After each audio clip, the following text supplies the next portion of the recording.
Alors, pour parler d'autre chose que des tensions entre Verstappen, Hamilton, Red Bull et Mercedes, des tensions entre Leclerc et Binotto à Monza, l'apport de Sainz chez Ferrari au cœur des débats. Ouh là là. Le souci médical mineur de Leclerc le week-end dernier à Monza aurait eu d'autres causes que de simples troubles gastriques selon des rumeurs concordantes dans les médias italiens. Ouais, bon, alors les médias italiens, voilà quoi, hein. Pas fiable à 100%, on va dire.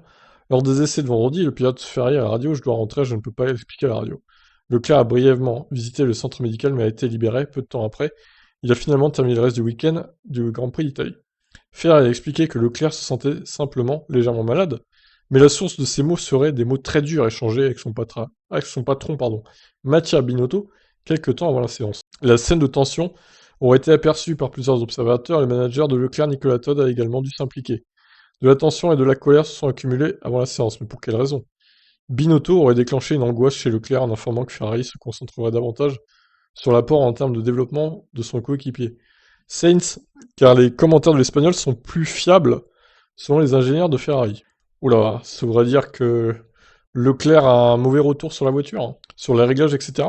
Pour l'instant, Ferrari n'a pas commenté ces spéculations, mais Mattia Binotto a eu ce week-end des propos sur la situation de la Scuderia qui résonnent autrement.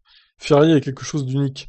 La chose la plus importante à comprendre est qu'il s'agit d'une famille unique, d'un phénomène unique.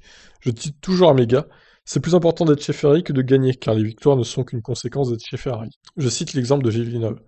C'était un pilote fantastique qui a en effet très peu gagné, mais son comportement, son style de conduite, sa passion ont eu un impact énorme.